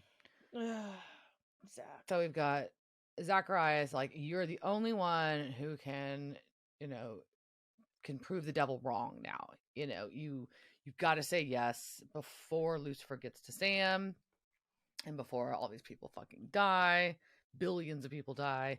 And Dean like acts like he's thinking about it for a second. And then he says, nah, which I kind of find surprising. I'm not going to lie. Like, as a viewer of this episode, I mean, knowing the character still, I did kind of wonder if it made such an impact and he wants so badly to protect Sam that he would have said, okay, fine, just to prevent Sam from being Samifer, just as a viewer. Anyways, so I was pretty shocked, even though he's been such a hard on before. Yeah, and but also he had that revelation that he's a monster, right? Like, so. Right, that's true, that he's a monster and that Lucifer's a monster and Dean's a monster killer. So, Zachariah gets fucking pissed. He's like, I'm gonna send you back. He calls Dean boy. I'm like, I don't think that sits well. And pro tip, calling anybody boy, it's never a good move. It's just not.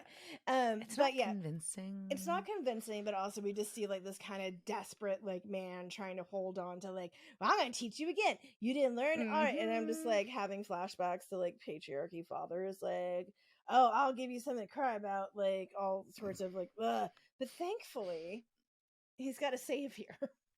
Yeah, because Dean just disappears, and it's because Cass booped him out of the apartment because they had an appointment. They did. And then I like that Dean's comment is, he goes, don't ever change. As he looks at him lovingly with his hand on his shoulder. Yeah, because he likes his friend. Because he's in love. And then Dean opens his flip phone. And, oh, God, it's so satisfying watching a flip phone open. And Cass is just like, what are you doing? Do you miss hanging up a regular phone? Oh, I kind of miss hanging up a good slam. I miss a phone slam. What about just a ringtone? Ooh. Or like not a ringtone, like a dial tone. I kind of miss a dial tone. That's what I've got. There you go. All right. So now we see Dean and Baby on a gravel road near a bridge. And a Lincoln Continental pulls up, like 70s model. I didn't look up the year. Sorry. My bad. Pulls up and it's Sam.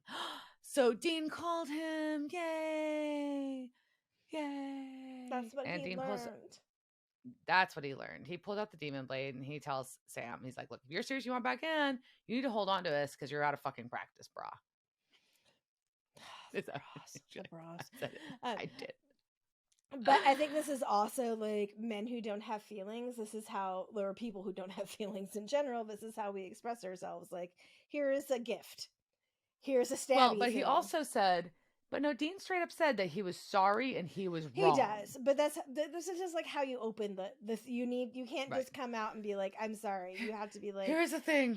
Here's a thing. And now I can talk to you. I was wrong, which is a huge thing for any. That's big. Any apologize. Person to say, it's someone apologize and say you were wrong is big, especially when it was a big thing. It's not like, sorry, my bad. I told you the wrong name of the movie. It's like, no, I've like cut you out of my life temporarily. That's a big deal. I'm sorry, I was wrong. And Sam wants to know what made him change his mind. He's like, yeah, it's a long story. Fair. So, but it's a long story. Dean admits that he still thinks. Yeah, go ahead. But yeah, he's like, yeah, we maybe be both of each other's Achilles, but we're also what keep each other human. And that's our big takeaway from this episode. Yep, we're all we got. There's no justice. And we keep each other human because they both act as their own conscience in different situations. Yep. And then Sam says, thank you, and I won't let you down, which is, Sam, no. Don't make promises you Okay, can't keep. okay. And he says, what do we do now? And Dean says, we make our own future. Pretty fucking cool. Yeah, but then Sam says, I guess we have no choice. So something they pointed out in the commentary is, as much as like now, we are working back, the boys are back together, that this is also just setting up more conflict, because we have Dean saying, I am team free will, and Sam saying we have no choice. So that is team destiny. Ooh, interesting. Yeah. So thanks for doing that. So we don't know, but we know the boys are back together. Boys they are back together. In town. Yeah. Boys back town. And I think are there casting call notes? I do have 2 quick ones. I do have some casting couch. So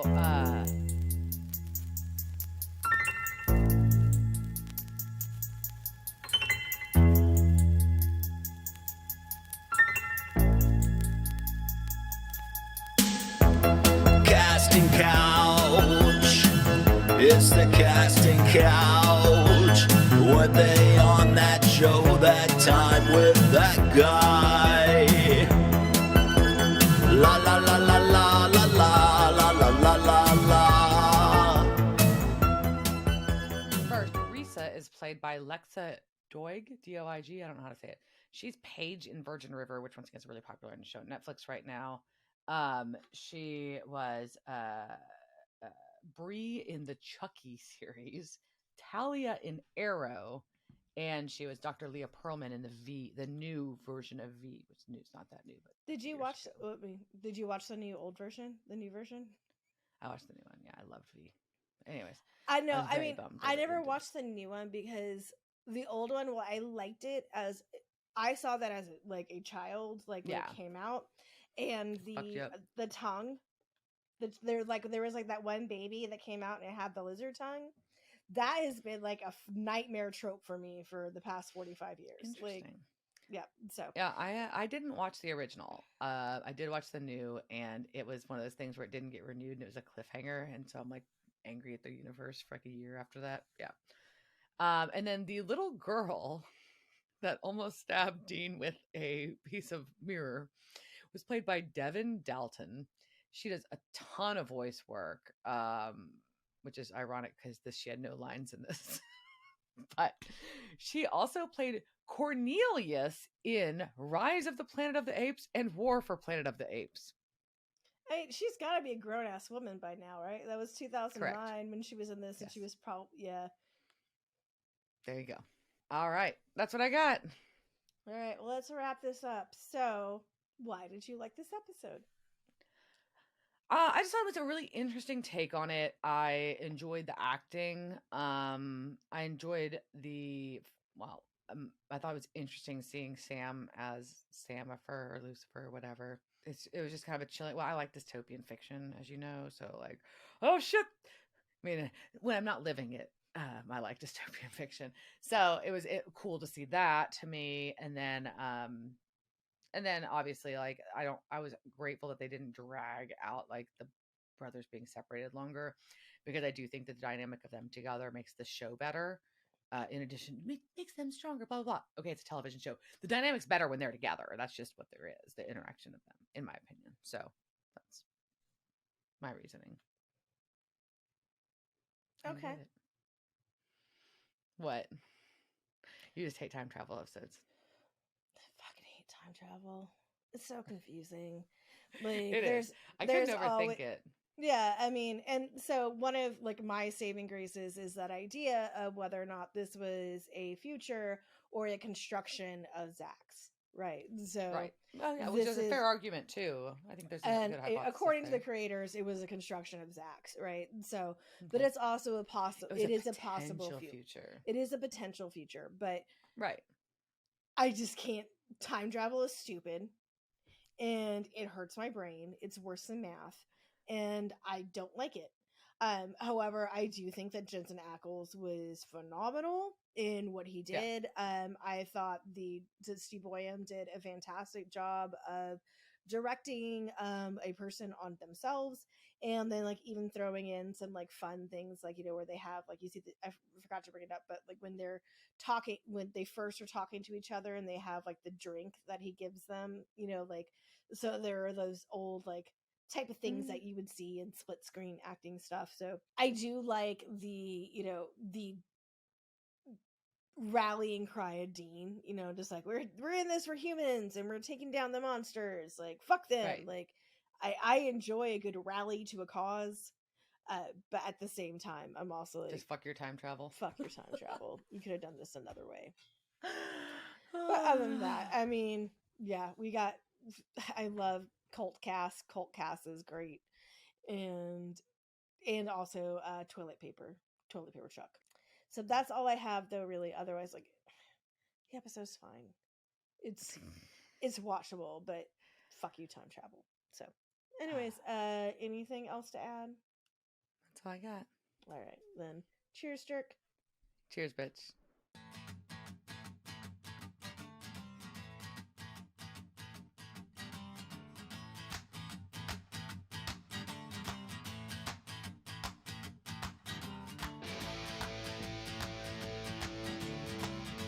Devil's Trap Podcast is a Don't Get It production. Meow. Devil's Trap Podcast is part of the Ship It Studios Podcast Network. Thanks for listening to this week's episode of Devil's Trap Podcast. You can follow us on Instagram at Devil's Trap Podcast, Twitter at Devil's Trap Pod, or you can email us at devilstrap@devilstrappodcast.com. Don't forget to subscribe, leave reviews, and share with all your friends. We're at all your favorite podcast outlets and at devilstrappodcast.com. I'm Babe. Thanks for tuning in, and we'll see you next time.